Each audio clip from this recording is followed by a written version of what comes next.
안녕하세요. 지혜로운 삶을 위한 실용주역을 강의하게 된 조기선입니다. 실용주역은 말 그대로 실용학문이죠. 지금 시대에 살아가면서 필요한 지혜와 처세 위주로 다루고 있고요. 그래서 가능하면 한자를 몰라도, 그리고 또 주역에서 나오는 음양오행이나 괴상 이런 부분들을 전혀 몰라도 이해할 수 있도록 가능하면 쉽게 풀어보려고 합니다. 자, 오늘도 주역의 64괴의 괴 중에서 두 가지를 골라서 말씀을 드려볼까 하는데요. 그 첫 번째가 소축, 풍천소축이라는 괴예요. 그러니까 소축, 작게 기른다, 작은 것을 기른다. 작은 행복은 어떻게 이루고 또 어떻게 유지가 되는지에 대한 내용일 거고요.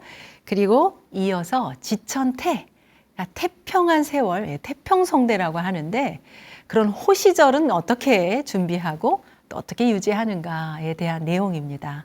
그럼 먼저 소축부터 알아볼게요. 소축.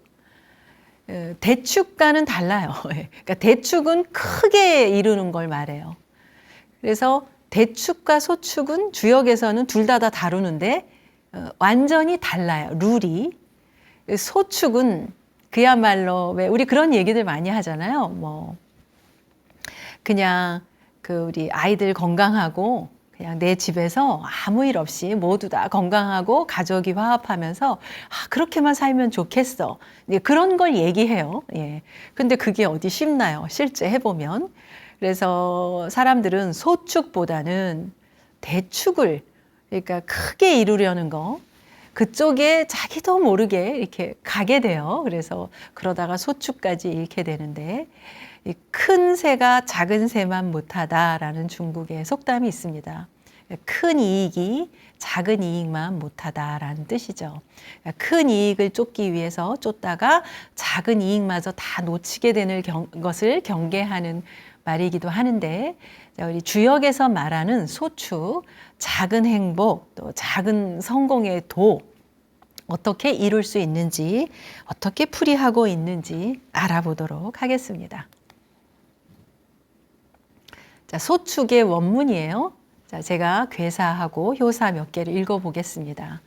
소축, 형, 미룬부루, 자석요, 복자도, 하기구, 길, 견복, 길, 여탈, 복이 빠졌고요. 부처, 반목, 유부, 혈거, 척출, 무구, 유부, 연녀, 부위기린, 기우기처, 상덕, 재, 귀, 정, 려, 월기망, 군자, 정, 흉 이렇게 원문이 돼 있고요.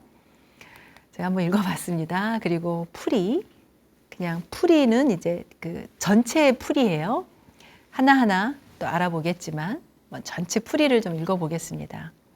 작은 성공, 소축은, 이런 행복은 일찍부터 노력해 얻을 수 있다. 그리고 구름이 빽빽 가서 비가 올 듯 하면서도 비가 오지 않는 경우가 있듯이 쉬워 보이는 작은 행복도 내가 지금 현재 얻지 못하고 있는 것은 스스로 노력하지 않고 집 바깥에서 기다리고만 있기 때문이다.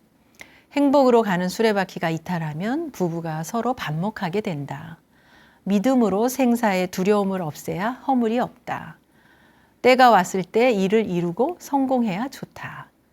욕심으로 능력 밖의 일을 하면 부인이 걱정하고 때가 이미 지났는데도 덤벼드니 흉하다. 자, 이렇게 풀이를 하고 있습니다. 자, 하나씩 그럼 알아볼까요? 소축, 작게 기르다, 작은 것을 기르다. 대축과는 반대된다고 얘기했죠. 여기서 한 가지, 소축하고 대축 어느 게 더 쉬울 것 같으세요? 대축을, 그러니까 작은 행복, 큰 행복, 작은 성공, 큰 성공. 우리는 큰 성공이 더 어려울 것 같지만 이 주역에서는 작은 성공이 어렵다 얘기를 해요. 그리고 룰도 정반대예요. 대축에서는 정말 큰 걸 이룰 사람은 집에서 밥 먹지 마라. 그래야 길하다. 집에서 밥 먹으면 흉하다거든요. 근데 소축은 부부가 화합하고 같이 믿고 시간을 함께 보내고 이렇게 한단 말이죠. 전혀 다르죠. 그런데 여기 그 소축, 작은 행복의 에센스 어떻게 풀고 있냐면 소축형. 형은 원형 리정에서 젊은 시절을 얘기하거나 또 아주 그 에너지가 좋은 젊음의 상징이니까 활기차고 에너지가 좋은 걸 얘기하거든요. 그래서 소축은 이렇게 미리 젊은 시절에 준비를 하는 것이다라고 지금 암시를 주고 있어요. 그러면서 밀운 부루, 밀운, 그러니까 구름이 빽빽한데 비가 오지 않는 상황. 뭔가 비가 내릴 듯 말 듯, 뭔가 이룰 듯 말 듯 하면서도 지금 그러지 않는 상황이에요. 왜 그러느냐? 왜 구름이 잔뜩 꼈는데 왜 비가 내리지 않느냐? 그 이유를 설명하고 있는데 자아서교, 그러니까 서쪽 교회 밖에 내가 있기 때문이다. 그러니까 이 얘기는 지금 뭔가 내가 마음이 딴 데 있는 거예요. 그래서 딴 데서 걷더라. 아니면 뭔가 더 큰 걸 뭔가 얻기 위해서 밖으로 돈다. 무대에 같이 들어와 있지 않고 그 판에 있지 않고 뭔가 이렇게 쭉 떨어져 있는 거죠. 그걸 자아서교라고 해요. 근데 이 문장을 딱 들으면 어떤 분들은 아, 내가 저랬어. 내가 자아서교했어. 이렇게 말씀하시는 분들이 있거든요. 본인이 알죠. 왜냐하면 자기가 알거든요. 내가 지금 이 무대에 함께 하고 있는지, 같이 지금 움직이고 뛰고 있는지, 아니면 그냥 바깥에서 지금 방관자로 있는지 본인만이 알죠. 그래서 이런 작은 행복, 예를 들어 자 결혼을 해서 가정을 꾸려서 아이들을 낳고 행복하게 살겠다. 이런 작은 소망 같은 것이라 하더라도 젊어서 결혼이 시작되기 전에 아니면 시작되는 그때부터 준비를 해라. 이걸 얘기하고 있고 그러면서도 그 안에 들어가서 내가 적극적으로 동참을 해라. 그 얘기죠. 사실 그래야 행복해요. 인생이란 무대가 자기가 이 무대의 주인공으로 뛸 때 의미도 있고 결과도 얻는 거고 행복하죠. 그러나 그 무대 바깥에서 제3자 입장에서 이렇게 관찰만 한다, 반응만 한다, 이래가지고는 어떤 것도 얻지를 못합니다. 그래서 지금 이어지는 지천태계에서도 같은 맥락의 얘기를 하고 있고, 그래서 제가 이 두 가지를 같은 그 강의 안에 넣어봤습니다. 이어서 복자도 하기구 길, 견복 길 이렇게 지금 나와 있죠. 복, 돌아오는 거예요. 스스로 깨우쳐서 돌아오는 거예요. 그러니까 뭔가 행복의 파랑새, 더 큰 뭔가를 이득을 위해서 밖으로 돌아다녀 보고 아, 진정한 가치가 내 안에 있었구나. 진정한 행복이 가까이에 있었구나 라고 스스로 깨우쳐서 돌아오면 무슨 허물이 있겠는가. 그리고 또 자기가 깨우쳐서 돌아올 수도 있지만 누군가에게 이끌려서 견복, 이끌려서 돌아온들 허물이 없고 길하다. 이렇게 얘기를 하는 거죠. 그러니까 하시라도 가정의 소중함을 알고 작은 행복의 가치를 알고 내 가까이 있는 사람들의 어떤 고마움을 알고 그 깨닫는 즉시 돌아오면 허물이 없다. 그런데 꼭 그럼 반드시 여기에 이 주역에서 풀어보는 이 견복처럼 꼭 돌아와야만 되느냐? 물리적으로 돌아오는 것만 돌아오는 것이냐? 저는 그렇지 않은 사례들을 또 많이 봅니다. 제가 제주도에서 1년살이를 했었어요. 제주 1년살이를 몇 년 전에 했는데 그때 뭐 유행이 시작되기도 했었고 1년살이 가시는 분들 많아요. 근데 그때 만난 분 중에 정말 그 몸이 좀 안 좋아서 제주도에 쉬러 갔다가 공기도 좋고 그래서 거기 한 달만 살아야지 하다가 정말 이제 거기에 눌러 앉게 됐고 지금 7년째 혼자 사시는 여성분이 있어요. 근데 건강도 좋아졌고 아주 모든 면에서 지금 본인 건강이 좋아지니까 서울은 가끔 올라오지만 뭔가 오면 좀 공기도 안 좋고 그래서 오래 못 있고 다시 제주를 내려가요. 그런데 전에보다 더 그러니까 같이 부부가 한 가정에 살 때보다 오히려 더 믿음이 생기고 행복하고 그래서 또 남편이 내려오고 자식들이 내려오고 그 사이에 손주가 생기고 이런 것들을 지금 떨어져서 하고 있단 말이죠. 그런데 아무 문제가 없어요. 여기에서의 이 돌아온다, 깨달음, 이거는 반드시 물리적인 어떤 함께 지낸다 예만 국한된 예는 아니라고 봅니다. 그러니까 정말 같이 있으면서도 서로 부부가 반목하고 미워하고 믿지 못하고 하는 것이 아니라 그런 것보다는 정말 서로의 소중함을 알기 위해서 떨어졌는데 그걸 알게 되는 거. 그것도 매우 좋죠. 그래서 그분이 했던 말이 저는 참 인상에 남았는데, 파랑새가 집에 있어서 집을 나갔다가 그렇게 찾았던 파랑새가 집에 와 보니 안에 있더라. 그러니 이젠 더 자유롭게 다닐 수가 있겠더라. 그렇게 이제 얘기를 하셨어요. 어떤 분들은 아니 그렇게 부부가 오래 떨어져 있는데 괜찮습니까 하는데, 그건 정말 모른 하나만 알고 얘기하는 것일 수도 있다라는 생각을 했었습니다.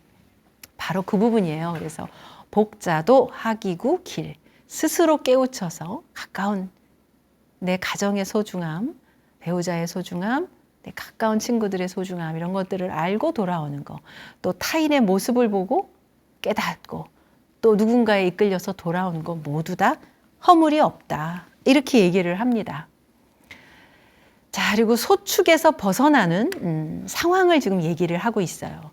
여탈복, 그러니까 수레바퀴가 어긋나 버린 거죠. 그래서 부부가 서로 반목을 하는 상황. 서로 어려울수록, 그러니까 작은 행복은 서로 합심해서 가는 게 좋죠. 중요하죠. 앞에서 끌고 뒤에서 밀고, 인간관계가 그렇잖아요. 사람 인자도 스스로 서는 게 아니라 서로 이렇게 도와주면서 사는, 그게 그게 사람인인데, 지금 서로 힘을 모아서 수레를 몰아도 모자랄 판에 지금 서로 반목하게 됐고 바퀴는 어긋나 버렸어요. 그러니까 소축에서 지금 벗어납니다. 왜 이런 일이 생기는가? 믿음, 유부, 믿음이 없어진 거죠. 부부 사이에. 그래서 이 소축을 이루기 위해서 중요한 세 가지를 얘기하고 있습니다. 유부, 혈거, 척추. 그 가장 기본이 되는 게 믿음이에요. 부부 사이의 믿음, 동업자 사이의 믿음, 친구 사이의 믿음, 부모와 자식 사이의 믿음, 또 리더와 팔로워들의 어떤 믿음, 이런 것들이 기본이죠. 뭐 어디에서나, 인간관계에서. 그런데 이 부부, 또 여기서는 이제 소축이니까 이제 막 가정을 꾸리고 뭔가 독립해서 사는 그런 사람들을 대상으로 치고, 또 이제 막 사업을 시작해서 막 이제 크게 굴려나가기 시작하는 어떤 단계에 다 해당이 되겠죠. 그럴 때 가장 중요한 것이 동반자들과의 믿음을 얘기해요. 근데 이 믿음이라는 거는 특히 부부, 말로서의 신뢰도 참 중요하지만 경제적인 부분의 신뢰, 예를 들어 남편이 아내를 속이고 뭔가 다른 데 투자를 한다거나 보증을 선다거나 이런 데서 이 믿음이 깨지는 거거든요. 처음에는 믿음이 있으니까 서로 시작을 했겠지만, 아까 여탈복, 수레바퀴가 어긋나고 부부가 서로 반목하게 되는 이런 일들은 신뢰가 지금 깨졌다는 거예요. 왜 신뢰가 깨지느냐? 말이 다른 거죠. 자기가 한 말과 행동이 달라요. 금전적인 면에서 그렇고 어떤 뭐 약속 면에서 그랬고, 그래서 그 작은 사이일수록 말을 한 것을 지키도록 하는 거, 그래서 신뢰를 유지하는 거, 이게 가장 인간관계에서는 기본인데, 역시나 소축의 장에서도 유부를 얘기합니다. 앞으로 이 유부가 나오면 이건 믿음이라고 생각하시면 돼요. 그래서 이 믿음으로, 믿음이 베이스가 돼야 혈거, 그러니까 이 피 흘려야 되는 어려운 상황, 재앙, 그러니까 인생길에 좋은 일만 있는 게 아니잖아요. 굉장히 힘든 일도 있고 척출, 두려운 일도 있고 재앙도 있고 그렇다는 거예요. 이런 것들은 믿음으로써 함께 해야 이겨낼 수 있고, 그래야 무구하다, 허물이 없다. 이 작은 소축을 이룸에 있어서도 나만 혼자 이루고 싶다고 이루어지는 게 아니잖아요. 오히려 큰 일은 내가 뜻을 세워서 나를 컨트롤해 나가면은 오히려 이루는 것도 어렵지 않지만 이런 작은 행복, 소축일수록 이 파트너가 같이 이해해주고 믿어주고 따라줘야 된다는 얘기죠. 그러기 위해서 이 신뢰를 유지하기 위해서 내가 열심히 노력해야 되고 한 말을 지켜야 되는 것들, 이런 것들의 중요성을 우리 소축의 장에서 볼 수가 있습니다. 자, 그리고 이 작은 행복들에 있어서 내가 내 가정만, 우리만 이래가지고는 한계가 있겠죠. 이웃이 분명히 얘기를 해요. 이게 바로 그 이웃과 단란하게 행복을 나누는 어떤 소축의 모습, 이웃들과, 이때도 역시 믿음이에요. 믿음으로 부의 길인 이웃과 함께 이런 부를 나눈다. 어떤 게 있을까요? 옛날에는 품앗이도 하고 그래서 이웃끼리 계도하고 뭐 하면서 어려운 시절을 이겨냈죠.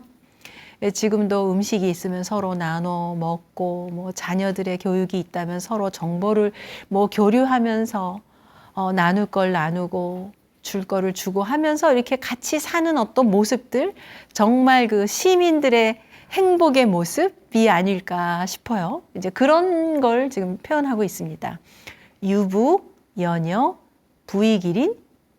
그래서 믿음으로 이웃과 함께 뭔가 나눈다. 부를 나눈다, 기회를 나눈다, 정보를 나눈다. 세상은 혼자 사는 게 아니기 때문에 이런 작은 소축의 소중함, 이웃의 소중함, 그런 면에서 우리 요즘 아파트 생활들 많이 하시는데 우리 그 아파트 오르락 내리락 하면서 요즘 마스크 쓰고 있어서 누가 타는지, 이웃에 누가 사는지 서로 참 인사도 잘 안 하게 되죠. 특히 청소해 주시는 분들, 또 경비 보는 분들, 적극적으로 내가 먼저 다가가고 고맙다 인사하고 밝은 표정을 나누고, 이런 것들이 바로 소축의 모습입니다.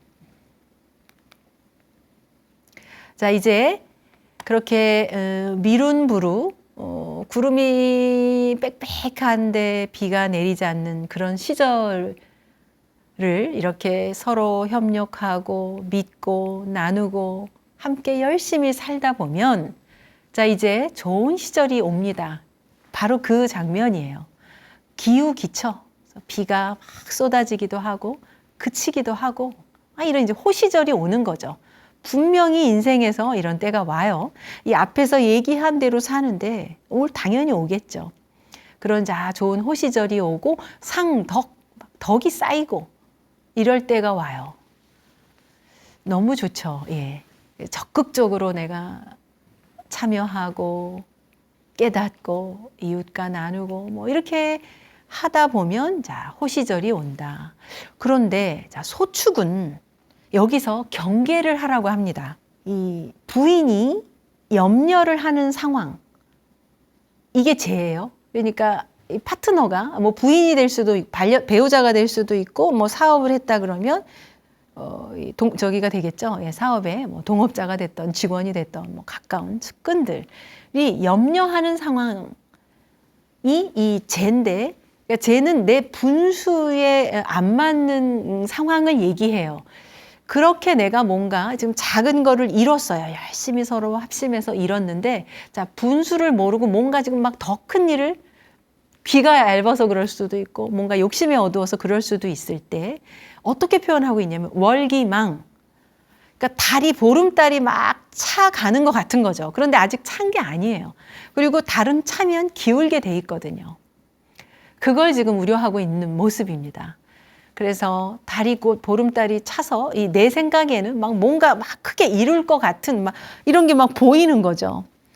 그래서 그렇게 어렵게 이룬 거를 홀라당 뭐 비트코인을 했다, 뭐에 했다 그러면서 막 더 큰 걸 뭐 하고 한 방에 그 소축을 잃어버리는 이런 얘기들을 우리 뉴스에서도 보고 이웃 주변에서 좀 볼 수가 있죠.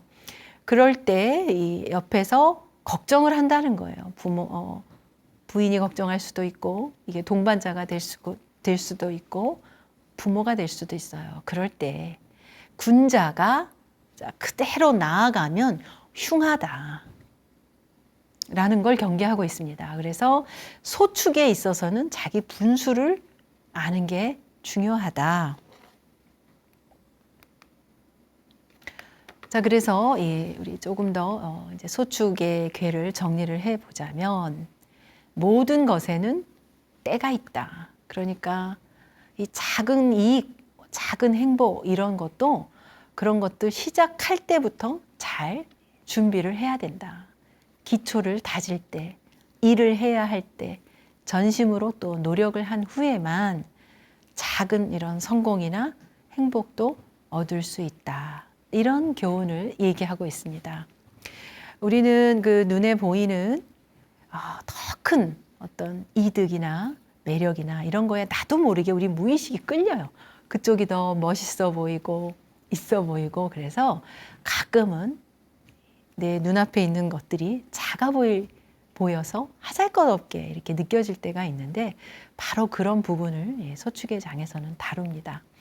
근데 아까 제가 시작하면서 소축과 대축은 다르다.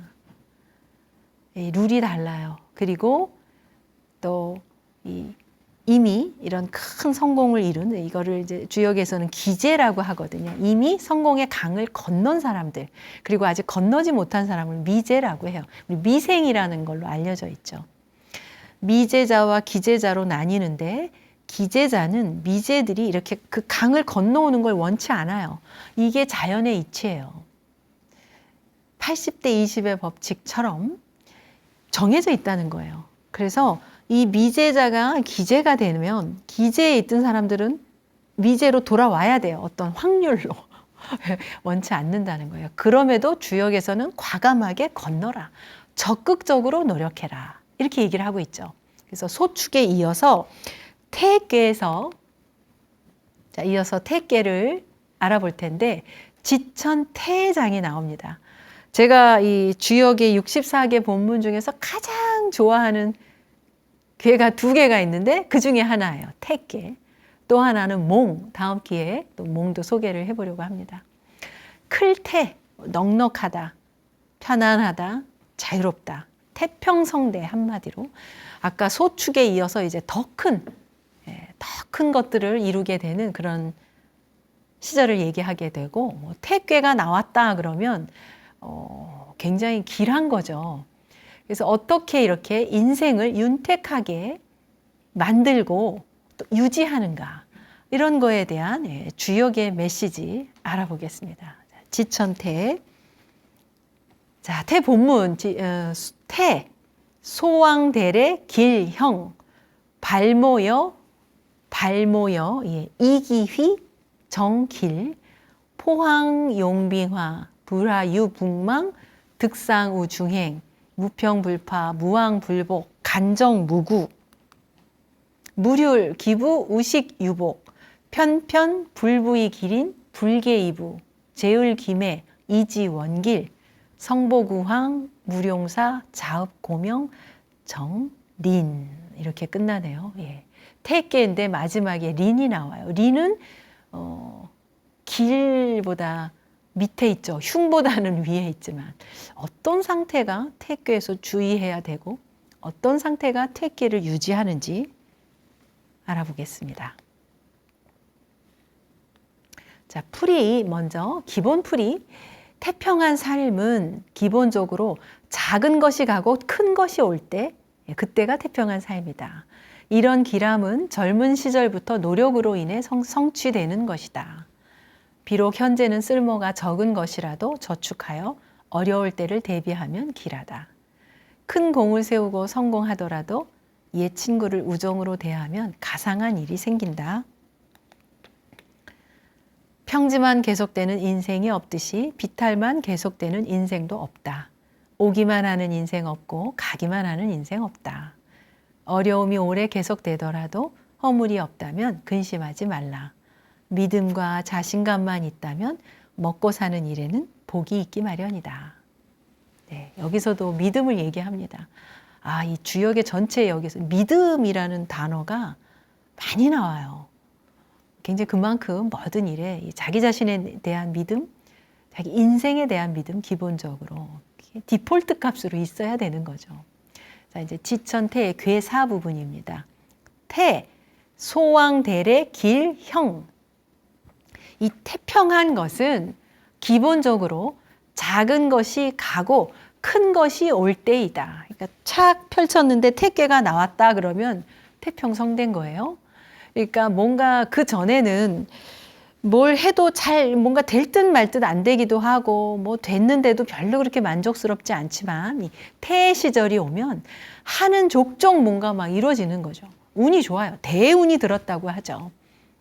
그런 시절을 얘기해요. 그렇기 때문에 뭔가 큰 것을 도모하고 이루려고 하려는 사람이 이 퇴계를 고르면 아주 그 리듬 본인의 의지와 이 지금 이 어떤 땅의 시간 뭐 이런 것들이 잘 맞는 거죠. 그래서 이때는 기본적으로 길해요. 길하고 형은 이제 힘차다는 거죠. 그러니까 이때는 엑셀을 밟고 막 뭔가 해야 돼요. 이때는. 근데 그러지 못하면 고속도로가 뚫렸는데도 뭔가 내가 자전거 페달을 밟고 있는 그런 격이니까 시너지를 못 내겠죠. 이런 것들을 잘 알고 나의 어떤 시간, 어떤 매니지먼트 이런 것들에 활용을 해보기에 아주 좋죠. 주역의 메시지가. 자, 그래서 이제 어떻게 태평성대한 시간을, 그런 시절을 준비하느냐라는 기본 자세예요. 발모여. 그러니까 이 모는 발은 이렇게 뽑는 거고요. 모는 잡초를 얘기해요. 아주 그 추운 지방에서 자라는 풀이에요. 그래서 이게 평소에는 말들이 잘 먹지를 않아요. 그래서 건초로 뭐 말아두거나 뭐 이렇게 돗자리를 짜거나 이런 용도의 풀인데, 이런 평소에는 안 쓰지만 이런 풀을 띠풀을 뽑아서 엮어라. 그러니까 비상시를 위해서 준비하라. 우리가 인생이 늘 잘 풀릴 때만 있는 게 아니니까 인생의 비상 상황이 개인에게도 있을 거고, 그럼 저축이 될 거고, 뭔가 비축해 두는 게 될 거고, 국가로 치면 비상 사태가 뭡니까? 전쟁이 될 수도 있고, 그죠? 경제 위기가 될 수도 있고, 그렇잖아요. 자, 그런 때를 대비해서 평소 쓸모없다고 여겨지는 것들이라도 비상시에 쓸 수 있게끔 잘 준비를 해라. 그렇게 했을 때 길하다. 이렇게 지금 태를 준비하는, 태를 또 만들어가는 기본 자세에 대한 내용입니다. 그리고 이어서 포항, 용빙하, 불하유북망, 득상, 우중행. 이 포항이 뭐냐면, 포는 아주 이렇게 작은 모양이에요. 작은 무슨 이렇게 바가지 같은 모양.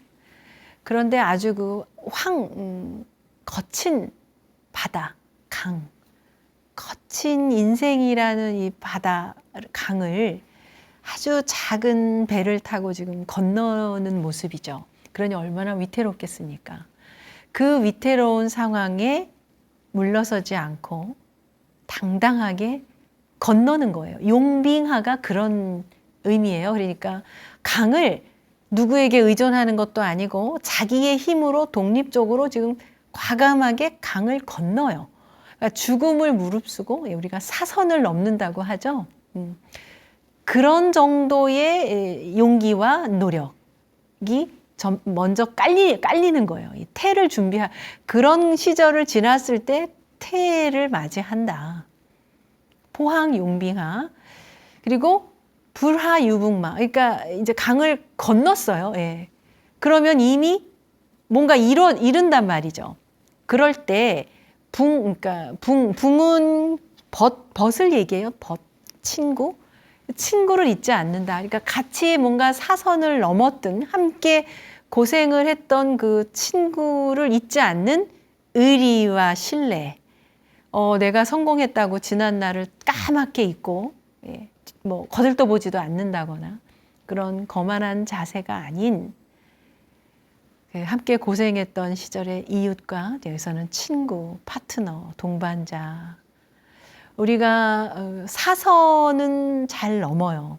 그런데 사선을 넘은 뒤에 파트너십이 깨지는 걸 많이 봅니다. 바로 이런 것 때문에 그렇죠. 어떤 목적이 있어서 같이 함께 어려운 걸 넘는 것까지는 합심이 됐는데, 넘고 나서 그 파트너십이 깨지는 걸 많이 봐요. 바로 그 부분을 경계하는 얘기라고 보여집니다. 그래서 그 인생이라는 그 정말 험난하고 인생 그래서 뭐 고해라고 얘기를 했지만 사실 지금은 정보 모든 정보가 있고 뭐 더 큰 유람선도 있고 비행기도 있고 인생 그렇게 고난만은 아니라고 저는 생각을 하는데 뭐 이건 3,000년 전에 쓰여진 책이니까 포항 아주 그 황폐한 그런 힘든 포악한 그런 바다 강을 건넌단 말이죠. 작은 돛담배 하나로. 그러나 그러기 위해서는 과감하게 건너라. 건넌 뒤에 어려운 시절에 함께했던 친구를 잊지 않으면 계속해서 좋은 일을 득한다, 얻는다. 가는 길에 그 길에서 그런 교훈이고요. 네, 이어서 제가 요 효사 태계 중에서 제가 가장 좋아하는 부분이 바로 이 부분이고요. 여기에 바로 그 태의 시절을 맞이하는 시크릿이 여기에 있는데 한번 살펴보겠습니다. 무평불파. 그러니까 평지만 계속되는 길도 없고 내리막길만 있는 길이 없다. 무왕불복. 오기만 하고 떠남만 있고 오지 않는 떠남은 없다. 그러니까 한마디로 언덕길만 있는 인생 없고 내리막길만 있는 인생이 아니다. 그리고 가는 게 있으면 오고 가게 되어 있다. 이런 얘기를 지금 하고 있거든요. 이 주역이 쓰여진 게 지금으로부터 한 3,000년 전 주나라의 무왕이 그것도 유리라는 지역의 그 감옥에서 7년간 옥살이를 하면서 목숨의 위협을 받아가면서 지금 이걸 쓰고 있는 거예요. 여기에서 어떻게 이런 글을 쓸 수 있을까? 참 놀라운데요. 최근에 제가 영화 영웅 그리고 뮤지컬 보면서 안중근 의사 떠올리면서 이 구절이 같이 오버랩 됐어요. 그러니까 사형 선고를 받고 있으면서 글을 내려가잖아요. 담대하게 씁니다. 바로 이런 부분이죠. 이게 바로 인생의 시크릿 부분인데 제가 시크릿이라고 말씀을 드렸던 게 왜 그런지를 한번 이어서 설명을 좀 드려볼 텐데요. 자, 그렇게 주의 무왕이 아들과 대를 이어서 중국 역사상 가장 오래가는 왕조의 기틀을 다진 분이란 말이죠. 자, 그런 사람이 지금 옥살이 중에 목숨이 위태로운 상황에서 이렇게 얘기를 해요. 어떻게 얘기를 하느냐? 평지만 있고 비탈길만 있는 게 아니고 인생은 오지 않는 떠남 없고 이런 얘기를 하면서 간정, 요거 핵심입니다. 간정. 그러니까 이 간이라는 거는 그 어려움이거든요. 어려운 상황이 오래 가야 무구하다. 해가 없다. 그러니까 인생은 오히려 이렇게 어려움이 있는 것이 해가 없다. 이렇게 얘기를 해요. 우리는 살면서 가능하면 어려움을 피해가고 싶거든요. 그래서 조금만 뭔가 시련이 오면 내 인생이 왜 이런가. 그리고 금세 뭔가 다운이 되죠.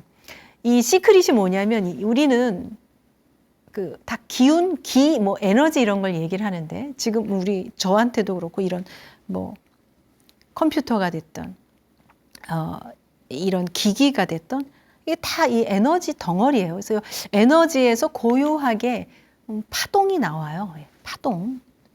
지금 이런 식의 그러니까 지금 무평불파 무왕불복이라는 거는 이미 파동의 원리를 이때 이분이 알았던 것 같아요. 그래서 파동은 이렇게 높낮이가 있는 게 정상이에요. 그러니까 오르막이 있고 내리막이 한 세트로 있다라는 거를 이 이치를 이미 알고 하는 얘기예요, 이거는. 근데 왜 우리가 죽으면 그냥 삐 하고 일직선이 돼요. 파동이 없어지는 거예요. 그러니까 살아있다는 증거예요. 그렇게 삶에 있어서는 어려움이 오래 가는 것이 무구하다. 네. 그래서 이때 물휼 걱정하지 말고 기부 믿음으로 우식유복 믿음으로 그렇게 살면 먹고 사는데 저절로 복이 온다. 야, 어떻게 이런 얘기를 지금 목숨이 위태로운 그 감옥 안에서 이런 글을 좀 쓰고 있는 거예요. 효사를 완성하고 있습니다. 엄청난 시크릿이죠. 저는 무의식과 파동을 연구하는 사람으로서 가장 이 태평한 그러니까 가장 원하는 이상적인 모습을 끌어오기 위해서 가장 중요한 부분이 평정심을 유지하는 거거든요. 기분 좋게 나의 일상을 보내는 거예요. 그럼 파동이 안정돼요. 내가 내보내는 이 주파수가 안정되고, 안정되면 안정된 일들을 또 끌어오게 되어 있어요. 그게 에너지가 서로 반응하는 그런 법칙이죠. 왜 우리 걱정하고 우울한 사람들 같이 얘기 듣다 보면 나까지 같이 걱정하면서 우울하게 되죠. 그건 같이 파동이 좀 떨어지고 있다는 얘기거든요. 그러지 말아라.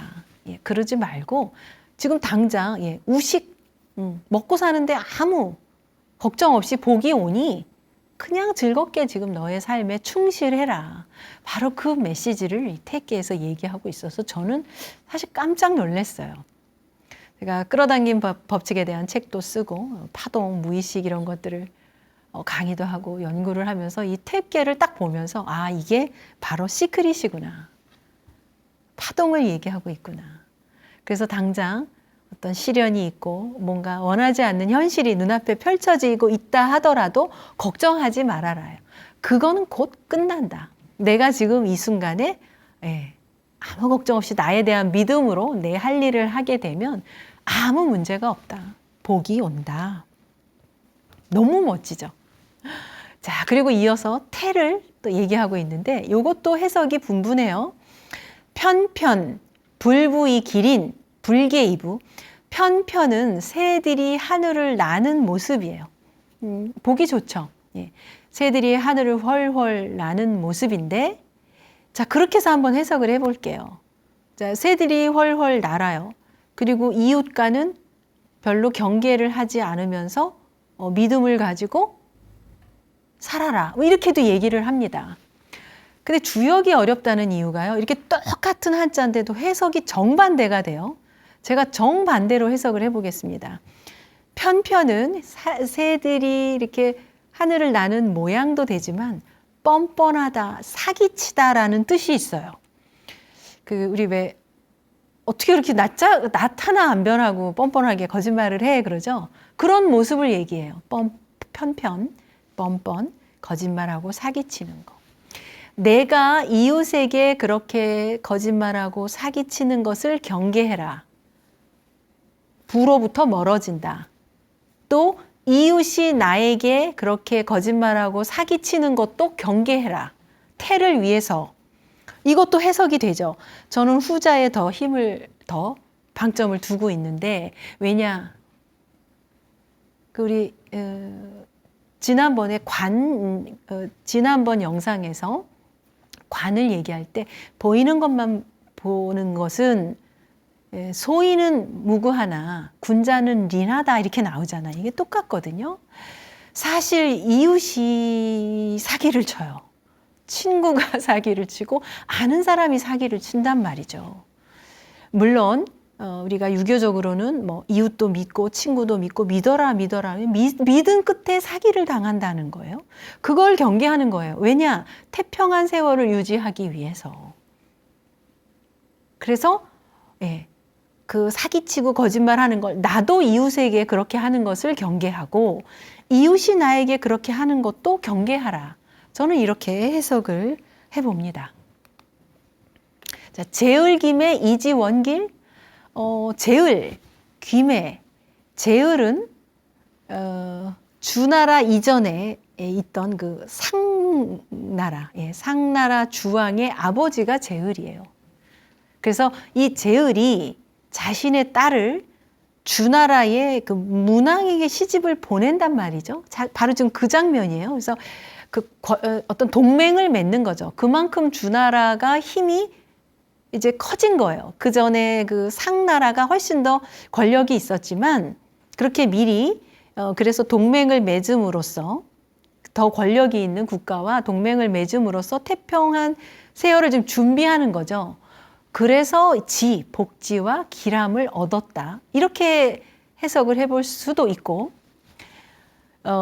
제라는 거는 뭐 제을이 꼭 상나라 주왕의 아버지의 제을만이 아니고 그러니까 황제 다음 가는 부류도 그런 권력자도 제을이라고 하죠. 그래서 그런 권력자에게 시집을 보내는 것, 그렇게 하는 것도 길하다. 그러니까 이 태평성대라는 세월이 그냥 이루어지는 게 아니라 평소에 유비무환, 그리고 경계할 거 하고 이렇게 미리 사전에 어떤 동맹 이런 것들을 맺어가면서 태를 준비하는 과정을 얘기합니다. 그래서 저는 주역이 실용적이다. 이게 만약에 뭐 유교적인 어떤 접근이었다면 이웃을 믿어라. 오른손이 하는 일을 왼손이 모르게 하라. 이렇게 풀이를 하지만 주역은 그러지 않아요. 아주 냉철하고 우리가 이 어떤 인문으로 어떤 유교적인 상식으로 좀 반대되는 이런 얘기가 나오거든요. 뭐 이웃을 공략해라, 뭐 침범할 때 해라 이렇게도 나온단 말이죠. 과감하게 건너라. 큰 이익일 때는 인생을 걸어라. 이런 얘기들이 나오는데 이 태에서도 미리 준비를 해라. 예, 이런 얘기. 자, 그리고 지천 태계 이제 마지막에서 성복우왕, 무룡사, 자읍고명, 정린. 성복, 그러니까 이 성이 내가 쌓아놓은 성이 무너진 상태를 얘기해요. 그러니까 이미 성 자체가 무너져 버렸어요. 침범을 받아서 무너졌겠죠. 그런데 군사를 쓸 수가 없는 상황. 그래서 위태로워서 자읍, 자신의 고향, 태어난 고향에 찾아가서 목숨을 구하는데 끝내 아무도 도와주지 않아서 궁색해진다라는 상황. 이거는 이 시대적인 배경을 좀 유추해 보면 더 이해가 쉬우실 거예요. 그러니까 결국 그 상나라가 무너지죠. 그래서 상의 그 주왕은 자결을 하는데 참 아주 그 술 마시고 뭐 여자들을 밝히고 그야말로 폭군 중에 하나였던 그 사람이 끝내 아무도 도와주질 못해서 그 태의 시절을 마무리하는 그런 장면이에요. 뭐 그런 것도 있고 우리가 조금 더 현실적으로 풀어본다면 평소에 준비해라. 그리고 내가 마지막에 그러니까 나의 어떤 근원이 됐던 곳, 고향이 될 수도 있고 내가 사업을 시작했던 곳일 수도 있고 그런 것들을 잊지 말아라. 돌아갔을 때 나를 환영해 줄 어려울 때 정말 도와줄 수 있는 그런 것들을 좀 마련하라. 이런 뜻으로 해석을 해볼 수가 있겠습니다. 자, 지천태 마무리. 태는 그냥 오는 게 아닙니다. 미래에 대한 준비, 대비, 유비무한. 우리가 전쟁을 하기 싫으면 전쟁을 준비하라. 그 얘기와 마찬가지죠. 준비 없는 이 태평성대는 없다. 그리고 평소에 의리, 신뢰, 자신에 대한 신뢰, 또 이웃에 대한 신뢰. 그리고 태계에서 제가 제일 좋아하는 무평불파, 간정무구, 지나치게 걱정하지 말고 욕심 같은 거 버리고 일상을 지금 내가 현재 감사하면서 즐겁게 살면 그 에너지가 태로 이어진다. 뭐가 이뤄져서 원하는 목표가 달성이 돼야만 내가 태평하고 행복한 게 아니라 지금 나의 일상을 감사하며 즐거운 마음으로 살면 그게 바로 태의 에너지가 빨리빨리 더 전개가 된다. 이런 말씀을 드리면서 지천태 그리고 소축 알아봤습니다. 이 실용주역이 조금 더 주역을 쉽게 또 재미있게 흥미를 여러분이 갖게 되는 그런 기회가 되셨으면 좋겠습니다. 시청해주신 여러분 고맙습니다.